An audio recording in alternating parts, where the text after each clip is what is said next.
Welcome. It's a packed room here in Indianapolis, and we're just excited. I'm just joking. It's packed with space, we'll put it that way. So thanks for being here today. So yesterday I talked about stress management as an expression of emotional intelligence, and how when we manage our stress, we become more effective as leaders in a classroom or leaders on a campus. Then this morning I talked about personality, understanding and managing personality as an expression of emotional intelligence. Now we're talking about emotion. So there's stress, there's personality, now we talk about emotion. And as I talk through this, I want you to be thinking about the emotions that you've experienced in education and what that emotion does for you, for better and for worse. And then think about the emotion that the students have experienced that you're aware of, and what it's helped, what it's done for them for better and worse. Then I'm going to give you a roadmap. So were you guys in the equipped classroom training? Okay, so this will not be reviewed. This will be new for you. So tell me your role again, Elizabeth. I'm a mild special ed teacher, K-4, but going K4. to a more leadership role next year as I'll be coaching the elementary mild disabilities teachers. Okay, so you're teaching, is it like a self-contained type? I do some pull out for some reading instruction, but push in, I deal with behaviors, I deal with... Oh, gotcha. Yeah. So you're more in the general ed, you come into the general ed and intervene there. Awesome. And then next year you're going to move into more of a coaching role? For just the special ed teacher. For sped teacher, okay, cool. Yeah, great. What about you? I'm a special ed teacher for 5th and 6th grade, moving into 6th grade, and then deaf and hard of hearing for P12. Oh, wow. Okay, you cover a lot of ground. And so do you have your own classroom, or do you come into the general ed, or how does your model? Pull my kids out because we're looking at 3 to 5 grade levels. Oh, wow. Yeah. And about 4 levels below for math. Okay, so pull out. Yeah. Yep. Okay. Awesome, thanks. So be thinking about the emotion. What is your internal emotional world in your role as a special educator, and then what are your students' emotions? And I'm going to give you a roadmap to help you know what to do with that. Emotion can be scary because emotion is energy, and we're going to talk about what to do with that. So, EQ for students, emotional intelligence for students. This is me for the last 2 years. I'm this ship, and that's me on a good day because I'm above water. But man, it sucked. The last 2 years have sucked, and so I'm just like trying to get through the next wave of the next variant of the COVID thing, the coronavirus, and then the waves of all of the political chaos and all of the racial chaos and all of the winds and all of that. It's just been, I just feel like I'm just trying to get through the next day. And then I don't know if you can see it, but these are seagulls that are pooping on me, and I just feel like that, man. I feel like it's just been this, like, it's just been horrible, right? For 2 years. And so I got to a really dark place summer of 2020, right after the pandemic started, and all of our adrenaline was gone, and really got overwhelmed. And I was feeling a lot of emotion. I was feeling anger and frustration and sadness because I had just released my book, The EQ Intervention, where I talk about all of our SEL work, and in January of 2020, and I had all of these events to speak at and promote the work. All of it got canceled, all of it got derailed because of the pandemic. And that summer I got to a really dark place, and I was dealing with a lot of emotion. And what sucks about being a psychologist is that you know all the answers. And like, I don't want to go to my therapist. I know what he's going to say. I don't want to up my meds, whatever. I'm just going to go eat worms. So what happened that really helped me was I started thinking back. It wasn't my master's in psychology or my PhD in psychology. It was actually my undergrad in English. I remember one of the guys I loved reading was Ralph Waldo Emerson, and I love this quote by him that really gave me a lot of hope. As I thought about moving forward, and I don't want toxic positivity. Don't tell me to turn my frown upside down. I need reality. And this quote really helped me. Ralph Waldo Emerson said this: "The wise man in the storm prays to God not for safety from danger, but for deliverance from fear. It's the storm within that endangers him, not the storm without." And that really spoke to me because it's like, Adam, listen, man, you've got all these emotions about what's going on in the world around you. Political chaos, racial chaos, financial chaos, technology chaos. All of that's just pushing you around and churning up your emotional world on the inside. You can curse all of that darkness, but you can't fix it. Like you don't have the power. Like you can just wave your magic PhD wand and all of a sudden tomorrow all of the Republicans and Democrats are going to wake up holding hands and singing Kumbaya. Like it's just not going to happen. So you can complain about that storm out there and ask some supernatural force to heal it, and that may happen. Or you can go with inside yourself and calm the storm within you. And that's really the one that poses the greatest threat. And when I thought of it that way, I thought, oh, this is exciting. Yes, yes, yes, that's reality. And that's sort of what we're talking about. When we talk about emotional regulation, it's about, oh, there's this storm going on inside of me. A lot of times when we work with kids that are experiencing significant behavior, we do this thing called behavior management, which is great. And a big part of behavior management is that child that's acting out, what in their environment brings them pleasure and what brings them pain. Let's figure out how we want them to behave and associate pleasure with that behavior. And let's figure out how we don't want them to behave, and let's associate pain with that behavior. It's just basic behavioral psychology. It's sticks and carrots. We need that. What we also need is, but that's the outside world, and that's how we create an external environment for that child to feel safe and regulated. But there's a storm in that child, as there was with me, and that storm also needs to be regulated. And sticks and carrots, behavioral psychology, don't get inside of that. You know, there's a limit to the stick and carrot. We need it, but there's a limit to it. So this work about emotional intelligence is teaching kids to go within them and calm the storm within them, that emotion. And I always say that when anyone, students or adults, regulate their emotion, behavior regulates itself. There's no need for behavior management when you have emotion management. So I think that's why this is so important, and I'll come back to that. So here we go. Maybe, there we go. Here, that. So this is a diagram from the Collaborative for Academic, Social, and Emotional Learning. If we're going to do SEL, it needs to have these components: self-awareness, I think that's where it starts, self-management, social awareness or empathy, relationship skills, and responsible decision making. Those are the 5 elements of SEL, or emotional intelligence. This is why this is so important. I'm going to show you a picture there of Michael Jordan, arguably one of the best basketball players to ever play, if not the. You know, you can compare against a few others, but no one would argue that he was good at his game, right? So the question is this: how did Michael Jordan become this rock star player for the Bulls? Well, he lived in Chicago when he was 24, not doing much, and he said, man, I need to figure out what I'm going to do with my life. Maybe I could play basketball. I think there's a team here. He went to the coach, said, can I try out? He tried out. Turns out he was one of the best ever. Who knew? Of course, that's not the way it went, right? Before he was this rock star, he was that rock star, North Carolina. He was a college stud. How did he become that stud? Sitting in his dorm one day eating Cheetos, thinking like, what am I going to do here? Maybe I'll play basketball. Of course not. Before he was this rock star, he was this rock star in high school. So the point here is that Michael Jordan did not become the Michael Jordan that we knew and that we know in his adult life. He became this rock star because there were behaviors that he practiced going all the way back to his adolescent years, all the way back to his childhood. And he practiced them and practiced them and practiced them and practiced them until he became so fluent and so good with these skills that he was this. That's how he became Michael Jordan. Okay, so let me take that analogy and transfer it over to emotions. I'm going to tell you my toxic boss story. I work for a superintendent, and he is, I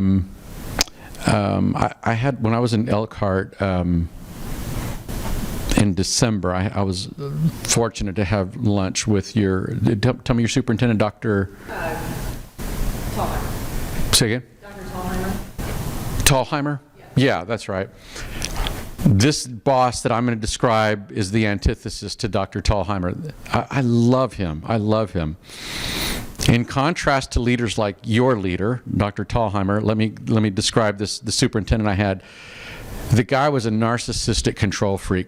Oh man, I just couldn't stand this guy. And he would shame you, he would belittle you, he would manipulate.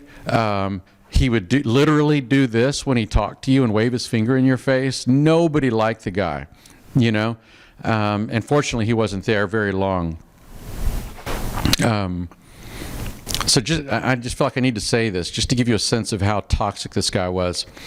He said in a public meeting one time with his cabinet there, who were men, they were having a larger meeting, and one of the district level leaders, female, made some comments that he didn't like.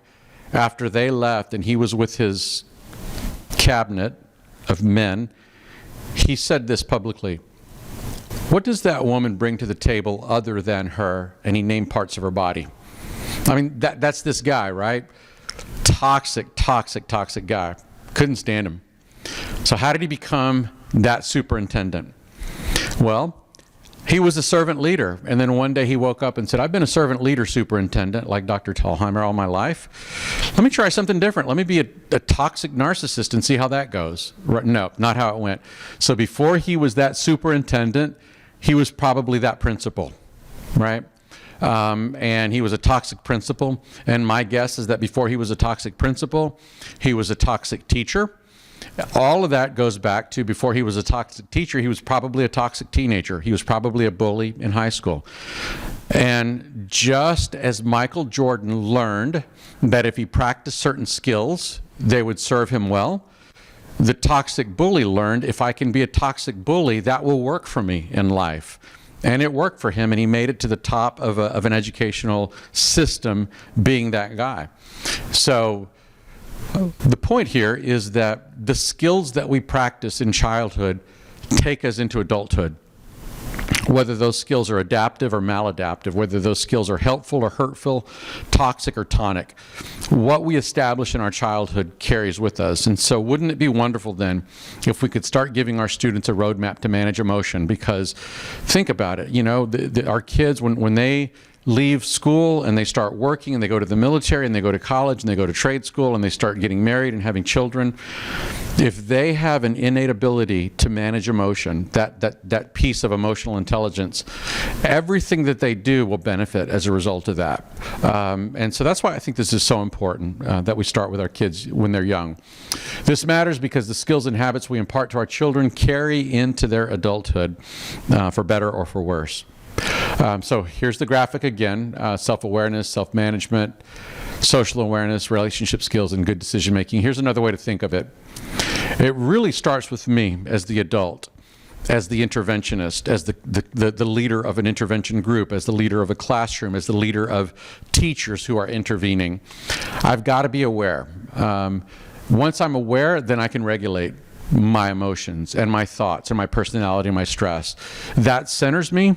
It makes me what's called a secure base, an attachment language, so that people that are depending on me can find stability with me. But it's got to start here with me. When I add to that empathy and social skills, empathy is what are you thinking and feeling and how can I connect with you, then we make good decisions. So the adult that practices emotional intelligence is the adult who makes good decisions, who lives life with the fewest regrets. That's the whole game here. It's not emotional intelligence in education. It's not about just raising test scores. It's about providing a skill set to the kids and the adults that will serve them in every domain, every domain. So now back to emotion, this thing that you experience, that I experience, and that our kids experience. There are 5 ways that we can deal with that, with emotion. Number 1 is ignore it. In some way, just act like it's not there. So this thing that I'm describing, where we understand our emotion, we're aware of it, and we know how to regulate it, that is called, in a nutshell, emotional literacy. So a big part of emotional intelligence is emotional literacy. So you think about literacy, like language arts literacy. It starts with teaching children there are 26 symbols that we write. and those symbols represent sounds. And when you combine the symbols, you're combining sounds, and those symbols make words, and those sounds make words, and those are symbols for things in the world, like cat, chair, dog, hat. And those words combine to make sentences, the sentences make paragraphs, paragraphs make stories, all of which convey meaning. That's Literacy 101. And that's kind of how emotional intelligence works. So think about this. What if our job was to teach language arts literacy, and step one was ignore the alphabet? Obviously never going to be able to teach literacy if we're ignoring the alphabet. Same thing is true with emotion.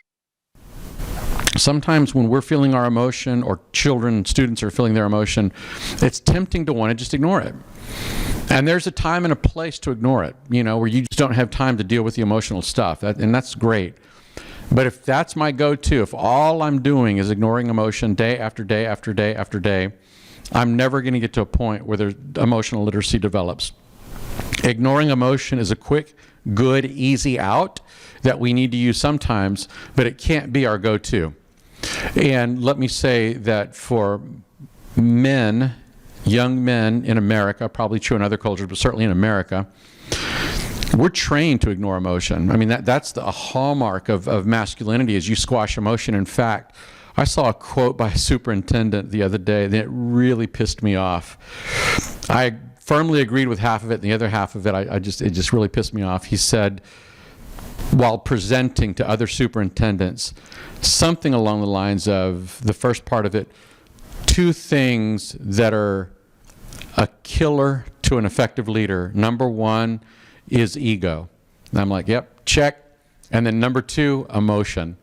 And I said, oh, dude, man, you had me until you said that last part. That's the male myth. I'm going to be Rambo and I'm going to squash my emotion because emotion is a bad thing. It's called training to ignore your emotion. And emotion, just like what I see, what I hear, what I smell, what I taste, what I feel, gives me information about the environment around me. And if I'm restricting that, then essentially I'm constipating myself at some level. So I just, I get excited. I'm glad that we're encouraging women and young female students to explore STEM fields. My thing is like, girls, man, don't let boys own that. Jump in there and take that. Like, you've got brilliance to contribute. A parallel conversation that we need to have that we're not having is, oh, and by the way, well, back up to the girls.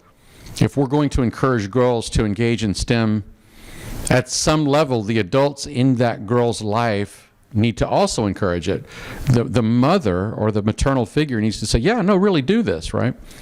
So the parallel conversation that we're not having with boys is, boys, it's okay to feel, it's okay to cry, it's okay to be sad, Boys, like, my boys are very, very different. One of them is very emotionally intelligent innately, and the other one is not. And for the one that's not, he's a typical boy, young man now. And he has 3 feelings. Good, how do you feel? Good? Angry? That's it. That's his repertoire. Good, angry, And that's the lane that boys are given, males are given. Like, you can feel good, you can feel angry, or you can not know. And that's it. But we're trained to ignore emotion. I mean, it's just hugely problematic, which is why men become potentially toxic leaders, because they shut off their emotion. So that's one option. Number 2, inhibit it. Restrict students from experiencing challenging feelings. So you're not going to ignore it, but you're going to say, nope, not in this classroom. This classroom is an anger-free zone. You leave your anger in the locker, you leave your anger in the hallway. This classroom is a sad-free zone. We don't get sad in here. We're happy. This is a wonderful, fun-loving place. So you restrict them. And again, it's just not helpful when we're restricting emotion, inhibiting emotion. Next one, invalidate it. So you're not ignoring it, you're not restricting or inhibiting it, but you're saying you shouldn't feel that way. So you come in and you're angry. You shouldn't feel angry. You should feel happy because you have a wonderful teacher like me that's so invested into your life. Do you know how many kids would love to be in this classroom? Starving children in Africa, right? That's called invalidating emotion. Another way to, like this phrase that's come up through the pandemic is toxic positivity. Toxic positivity is saying, turn the frown upside down, everything's fine, this doesn't suck, right? And that's invalidating. So the deal with emotion is we all get to feel whatever we want to feel. If you want to be angry, you have freedom to feel angry. If you want to be happy, you have freedom to be happy. But invalidating emotion is telling people how they need to feel. And that's just not helpful in the long run. So the next one, the fourth one, is really scary. Invite emotion. Tell your students and tell yourself that you have freedom to feel whatever you want. And let them know any emotion, to quote the great Fred Rogers, guy, I love that guy, all emotions are mentionable and all emotions are manageable. I love that. So we want to invite emotion. That's scary from a leadership perspective because we say, oh gosh, Adam, are you kidding me? Emotion is fuel. That's what emotion is. Any emotion, happiness, sadness, fear, anxiety, joy, excitement, it's fuel. That's all it is fuel. So Adam, you're saying invite emotion. What you're saying is invite fuel. So that kid's angry, that's electricity. That kid's sad, that's gasoline. This kid is anxious, that's propane. And you're telling me bring all of that emotion to the table, bring all of that fuel to the table. Well, what if somebody lights a match and that whole thing goes kaboom? Yes, that's a risk. Which is why it's so tempting and so much easier to just ignore emotion or to inhibit it or invalidate it. Because a lot of times at some level we're scared of emotion because we don't know what's going to happen if we start getting into emotion. It's going to get nasty and ugly and I've got lessons to teach and this emotion stuff is getting in the way. So it's so much easier to ignore, inhibit, or invalidate. But our task is to invite. As scary as that sounds, yes, bring the electricity, yes, bring the natural gas, and bring it all to the table, bring all that to the table, because once you bring it to the table, then I can instruct it. Now we're at a place where we can actually grow emotional literacy. So you're thinking, well, how do I do that? How do I instruct emotion? Here's how you think of it. Think of it as an engineer. So let's say I'm an engineer, and I've got a gas tank filled with gas, and I've got a battery filled with electricity, and I've got a propane tank filled with propane, and then, maybe a water bottle filled with pressurized water. As the engineer, I know, oh gosh, one wrong move and all of that goes kablooey. That's scary. But here's what I also know. The gasoline as a fuel, if I connect that to this machine called a truck, that fuel can power that machine, and that machine will make my life better because now I can go to Walmart and get groceries. Propane. That machine, if I connect it, or that energy, that fuel, if I connect it to a machine called a stove, that stove can heat my food, and that machine makes my life better. The battery, the electricity. If I connect that fuel to this machine called a computer, that fuel will power that machine and make my life better. So as an engineer, you're thinking of fuel sources as oh, yes, it's a liability, but if I use it the right way and connect it to the right machine, it can make my life a lot better. So that's what emotional intelligence is doing. When we get to the place of instructing emotion, basically what we're doing is teaching kids that thing inside of you that you're feeling called an emotion. It's a fuel, and you can take that fuel and connect it to behaviors that will make your life better, or you can connect it to behaviors that will make your life worse, and you decide, but I want to show you what it looks like. So for example, with gasoline, if I connect that fuel to my truck, awesome, because the truck will make my life better. But if I connect that fuel, the gasoline, to my stove, not good. That's going to be an explosion. And so it's a matter of knowing what's the fuel source, which machine can I connect it to that will make life better, and which machine will make life worse. So we think about that in terms of behavior. What's the emotion? Which behavior can I connect it to that will make my life better, and which behavior will make my life worse? So let me explain what I mean by this thing about instructing emotion. Number one, how do we instruct emotion? So this is really where we get to the meat of this whole content. Identify the feeling. That's step one, is what are you feeling right now? And again, especially if you're dealing with boys or young kids, but boys, how are you feeling right now? I'm angry. I'm fine. Angry is the only emotion out of those three options. Isn't an emotion, and fine isn't an emotion. So a lot of times kids don't even know what language to use. So we model it for them. Hey, Adam, looks like you're feeling angry to me. I see that your fists are clenched and your eyebrows are squished. Your face looks like this was on the feelings chart. So this feelings chart right here, it's printed on the back of all of our SEL curricula that every student has a copy of. This right here is the equivalent. So I remember 1,000 years ago when I was in elementary school in 3rd grade, I think, our teacher pasted on our desk this tape that had all of the alphabet, and that's how we knew how to practice our letters. This is that. This is the emotional equivalent of the ABCs, where you just learn your basic emotions. So the kid's going to say, how are you feeling? I'm fine. Oh, actually, no, I don't see fine on here. How are you feeling? Oh, actually, no, I don't see up here either. Let's pick an emotion. Then they start thinking, oh, this thing going on inside of me, there's a name for it. And it could be sad, or it can be frustrated, it could be mad, right? So we're helping them, number one, just identify the feeling. Just identify what kind of fuel is it. Is it gasoline? Is it electricity? Is it natural gas? What is it? So that's that, using this feelings chart. Then the second thing you do is you link the feeling with a hurtful behavior. That says step 3, but it's actually step 2. I took another thing out. So you say, oh, Adam, you said you're angry, or we just looked at the feelings chart, you're angry. Listen, I know that you're angry. When you feel angry, man, you start talking trash, man. You start saying things to your friends that are hurtful. You kick me, you hit me, you spit at me, you rip up your assignment. So here's the deal, Adam. It's okay to be angry. It really is, man. All emotions are welcome here, including anger. But what's not cool is the way you're expressing the fuel. You've got that emotion linked to this behavior. And so that's not going to fly. You can be angry, but you can't kick. You can't hit. You can't destroy your parents. That's just not going to help. So let me give you something different to do. We go to this next step. Offer a substitute behavior. It's okay to be angry, but it's not okay to hit, kick, scream, punch, yell, destroy property. Next time you feel angry, please take 5 deep breaths, just like we do when we find our learning place. So that script is out of our curricula. What is the learning place? It's your cortex. It's moving out of the emotion, out of the amygdala, out of the reptile brain, some people called it, where emotion happens, and getting up here into our cortex where thinking happens, good thinking.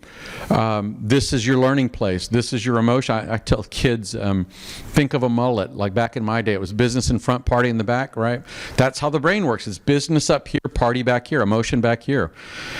Breathing is a great way for us to shift off this, which is sympathetic, fight or flight, and shift on this, which is higher order rest and digest, parasympathetic. Breathing. So, hey, so it's okay to be angry. It's not okay to kick, hit, spit, but you can breathe instead. And that's where we as the engineer pull the fuel source out of the hurtful machine and connect it to the right machine. Pull it out of the hurtful behavior and connect it to the right behavior. So 5 deep breaths is a great way to deal with that anger. Okay. Then after that, there's this. That's it in a nutshell. That's how we instruct emotion.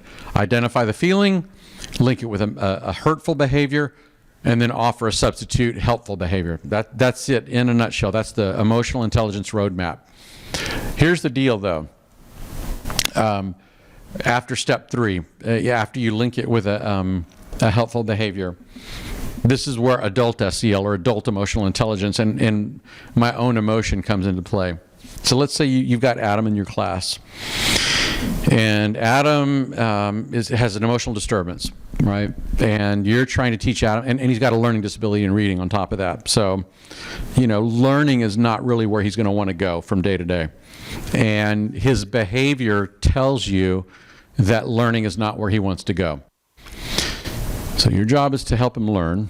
You realize, oh, he's got this emotion inside of him.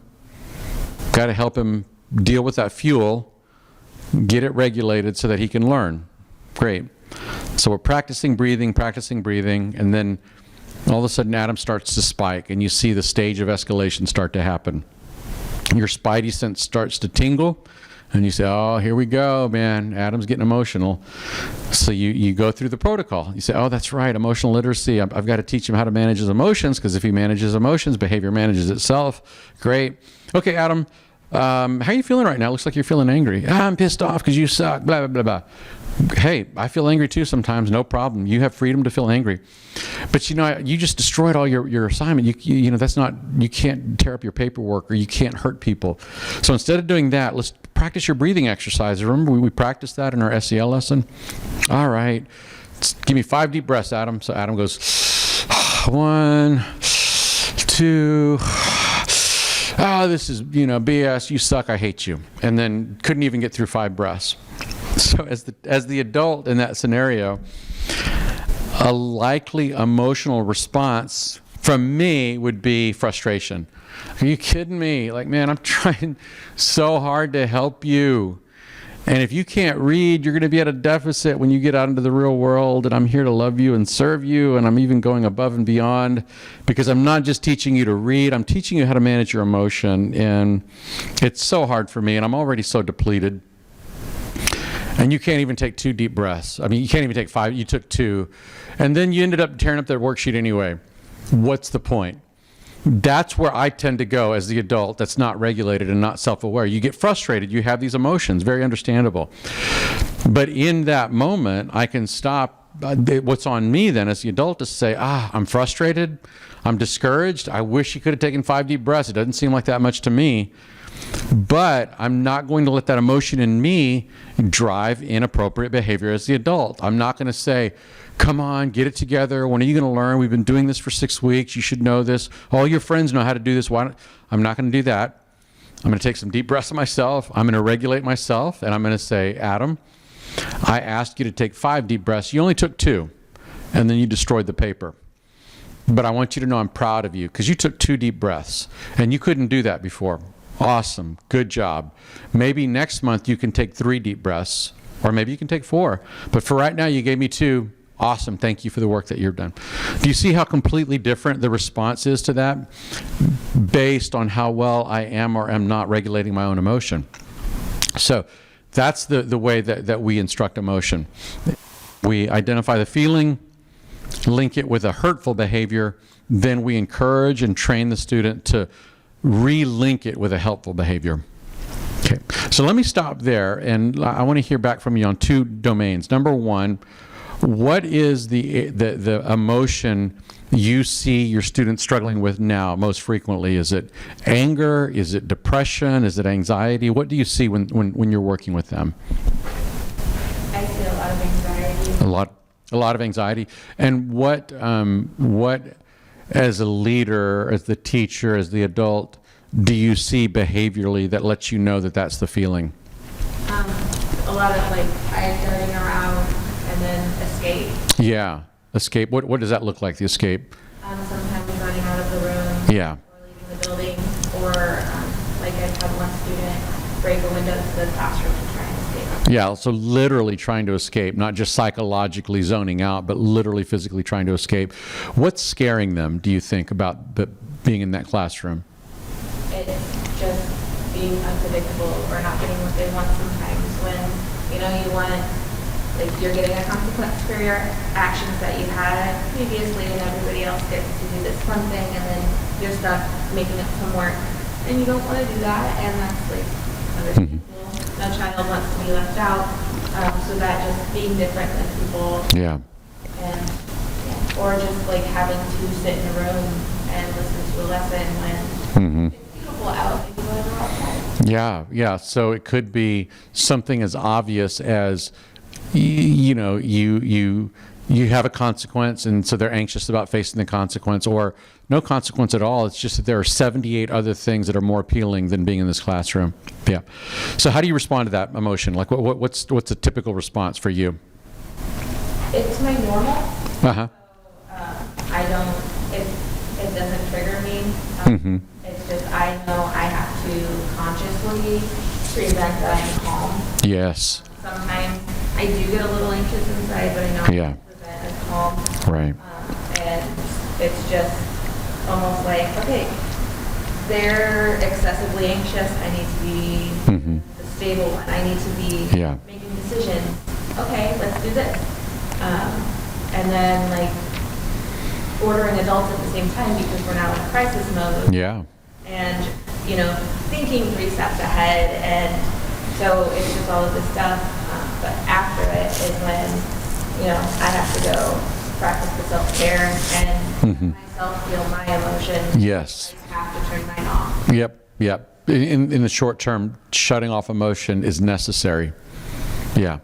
And so then it sounds like you're doing a great job regulating yourself and practicing adult emotional intelligence. Anything you're doing with the students to help them understand that thing that's going on inside of them that makes them want to run out of the classroom? Yeah, we have 30 minutes of social emotional learning every day. Excellent. Sometimes it is very much like instruction, like when we are feeling emotion A, we get to do this. Yeah. We're coming into school elevated, and it's like, oh, we're feeling like this, how are we going to get to our green zone? Excellent. Yeah. Good. That's great. Okay, so let me shift now. What kind of emotions are we experiencing as adults in schools?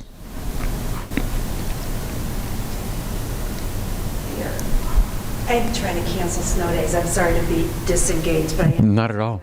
I'm here in spirit. It's fine. Yeah. The metaphor that I keep coming up with, I'm a school superintendent Oh, okay. Yeah. in Illinois, Oh, okay. and we're fighting the mask and all kinds of issues.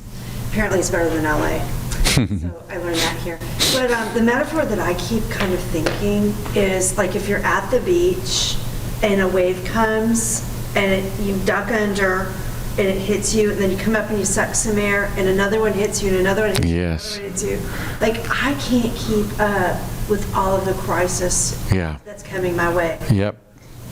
I don't know what that's called. I don't Yeah. really think it's depression. I don't think it's anxiety. It's almost like, and I'm getting a little bit numb to the constant trauma because I face it and I communicate and I fix it and I talk, and then the next one comes and Yeah. that has been the constant problem. Yeah. I don't know, our governor had 87 executive orders that we had to digest, explain out, reprogram for. Gosh. And that's not even kids and adults. It's Yeah. just that. Yeah. So I'm kind of, what do you call that? I would call it overwhelmed. Okay. Yeah, that's the emotion, overwhelmed. Still had that whole job to do part of the pandemic. Oh, yeah. Yeah.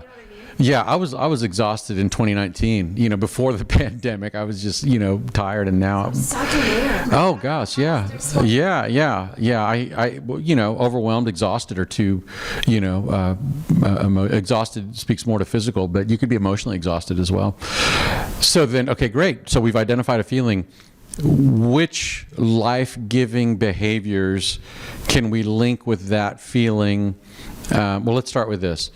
If we're honest with each other, which life-sucking or toxic behaviors do we link with the feeling of being overwhelmed? And so I'll go first. When I'm overwhelmed, I blame a lot. That person's an idiot, that person's an idiot.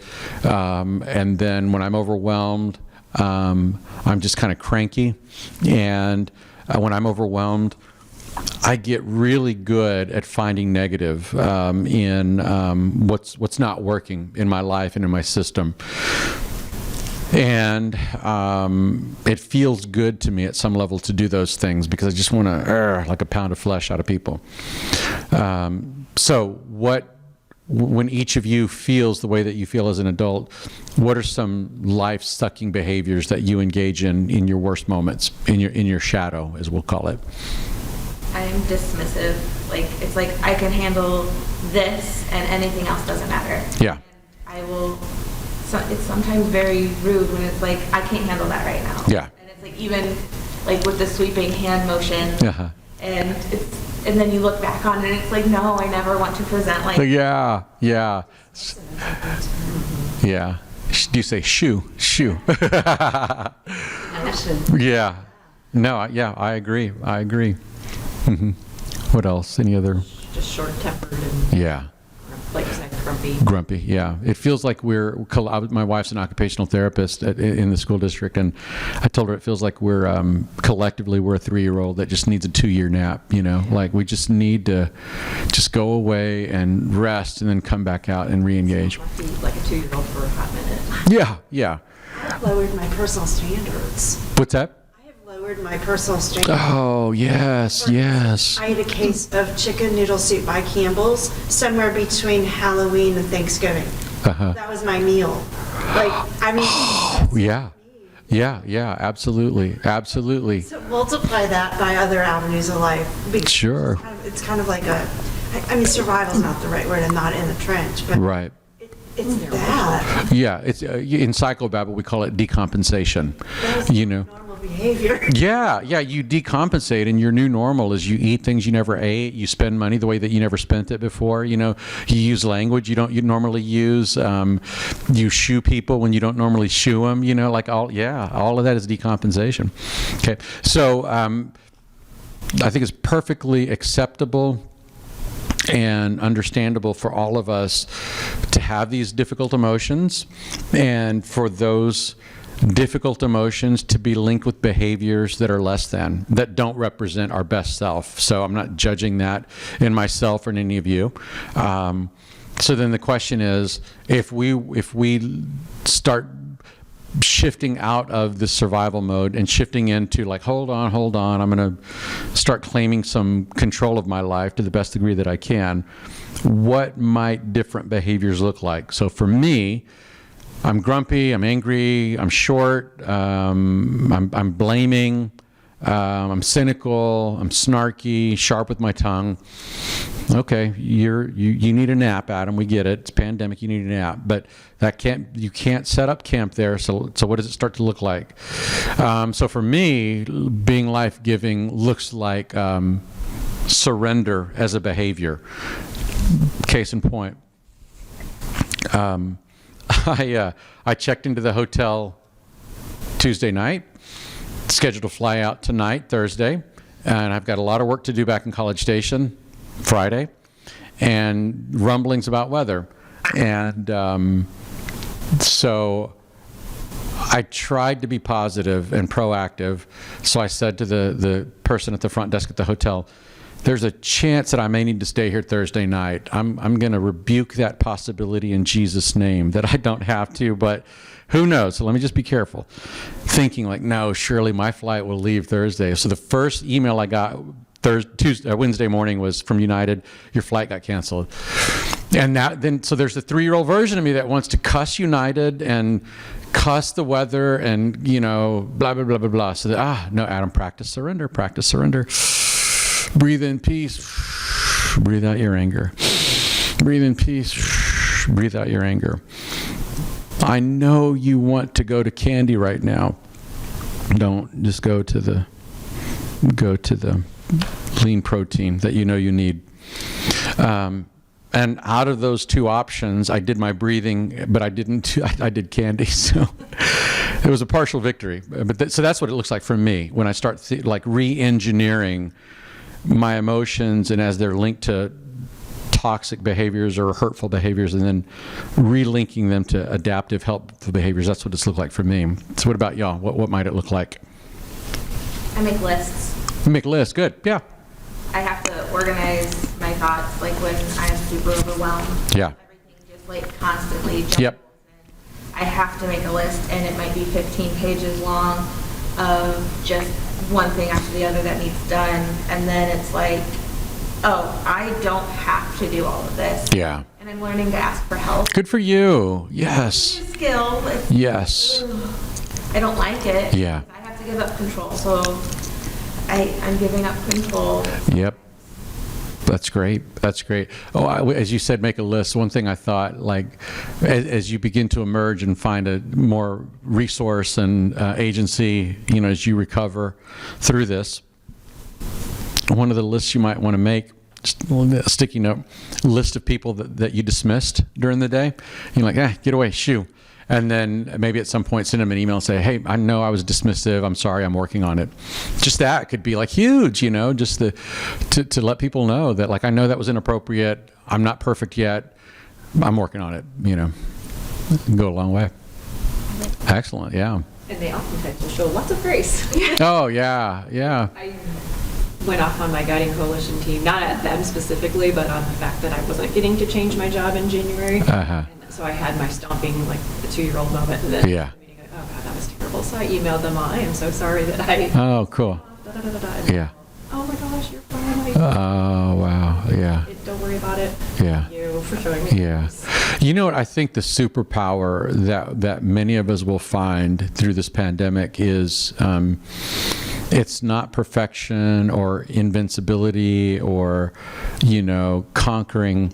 It's the superpower that we will learn, I think, is the ability to show our humanity, and to be real with other people and to say, gosh, I'm just like, this isn't my best game. I suck. I want to get better, but right now I'm sucking at this, so I'm just going to be real with y'all. I think that goes a long way. And it's, if you've ever read or watched anything by Brene Brown, that's what she's been talking about all these years, like the power of vulnerable leadership and transparent leadership. And so I had, I was doing a workshop with some mental health professionals, and one of them asked, what do you do? This was in Kansas City. What do you do when you're supposed to be the one that has the answers and you're like I'm scared out of my mind and nobody knows that, and they're looking at you and you got nothing?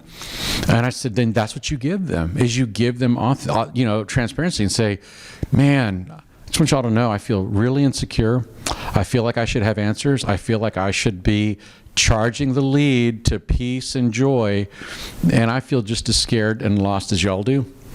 And I hesitate to even say that, because you're going to be looking at me thinking, what's this idiot's problem? They're supposed to be leading. That's what they're paid for. But I think the only thing I can give you is honesty, my sense of really where I'm at. And I know some of you will disrespect me, but I'm going to lean into the fact that others of you will see my humanity, and maybe you'll respect me because I'm being real and authentic with you. I think that's going to be a superpower that we can grow in. When life doesn't suck, it's easy to pretend that we have it all together. It's easy to pretend that we've got all the answers and all the solutions and live this facade. But when life gets really hard, it's an invitation to us, I think, at some level, to admit our vulnerabilities. They just emerge.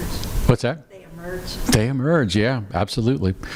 Absolutely. And human nature is to hide them, and to cover them and mask them and shield them. But I had an example of this. We're in the midst of building, some building work in the district, so we're working with architects and that whole process.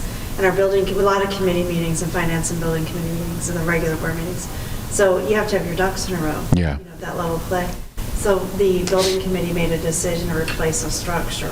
We had a fire, so it's multi-layered. Anyway, it was a slam dunk. There was no question about it. And we were just looking at plans and at timing. A lot of other things going on. It never made the real agenda for a vote. So we all agreed on a project, and there it sat. And the building maintenance director, he wanted my head on a platter. He's like, I want to build that over Christmas, and you didn't have it approved at the board meeting. And I said, well, there's been a bit much going on. yeah. Yeah. I just did a Brene Brown thing. I said, I own that. I did not get it on full board, for a vote. So we got it the next month, and they're still not building it, but Yeah. it'll happen. Right. Relax. He's shoveling, so he's preoccupied today. Yeah. Oh, wow. Yeah. But things like that, you are seriously going to miss things when you have so much level, Yeah. ladled on top. Absolutely. You're going to miss, and I just told them all that. I said, it's just been rapid fire, and we are certainly going to miss some things. I hope we don't miss important things. Yeah. Yeah. The thing about it, though, I remember I was telling my wife, in my mind, famously over the summer, as we were getting ready to go back to school, I think this year's going to be easier because this is our sophomore year in the pandemic. We got a year under our belt. We know what we're doing. What I didn't factor in is that we're more depleted than we've ever been. So it's the same thing in some ways, but we weren't this tired last year, and so it just feels like even harder this year. I just think one of the most valuable things we can do in our sphere of influence is let people know that it's okay, that if we're not on the top of our game, we're only 2 years into this. Like who really excelled 2 years into anything? You know, I think back to my second year as a psychologist. I kind of didn't know what I was doing. You know, I mean, I sort of knew, but I didn't know.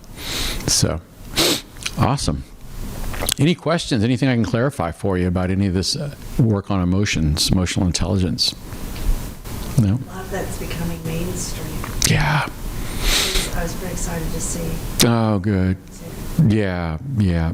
It's interesting. You know, I wrote my book, The EQ Intervention, it was released in January of 2020, and SEL, emotional intelligence, was kind of a catchphrase in schools back then. And I think with the pandemic, we realized, like, oh, this is so essential. We so need this, you know. So I'm excited about it. It's become core. Mm-hmm. Yeah. Our whole school system is doing trauma-informed care. We had to do certain modules by December, and now we're getting ready to start another round of it, and have it done by May. And Yep. they're really, Other adult components. it's the adults learning It how is. to do things in the classroom, Okay. and what to use in the classroom, Mhm. how to respond to dysregulation, and Yeah. what it looks like, and how to respond to it. So we're Yeah, we've been really pleased, you know, with our pre-K to 12 curricula, our SEL curricula, because on the one hand, you know, we've had a lot of superintendents say, like, oh gosh, my teachers are already so overwhelmed, you know, like I don't want to put another thing on their plate, which is true. But I think when teachers and adults begin to understand how valuable this can be for them, you know, as adults, and make them sustainable and help them, give them a framework to practice self-awareness and self-regulation and self-care, they're much more invested because they realize, like, oh, there's tremendous benefit to me potentially as the adult, you know, and then I can share that with the student. It's pretty much been our professional development for a couple of years. Yeah, that's great. That's great. You know, it's funny. I always say, like, when you're doing emotional intelligence work, it's really less professional development and a lot of personal development is really what it boils down to. Our nurses, how are tough in your arenas with our nurses, you know, we have 5 schools and 3 of them perhaps thought they might leave a couple of weeks ago. And I thought, oh, we can't have that, you know. We went all last year in our building without a nurse. You did. Well, you don't want, I mean, they're really kind of at the epicenter of managing, Oh, yeah. you know, positives and quarantines and everything that we face. Yeah, we had no one last year. So I always use literature when I do my trainings to my staff. What's that? I use literature. Mm. So Vanderbilt nurse, it's called Why. Okay, and that concludes our session.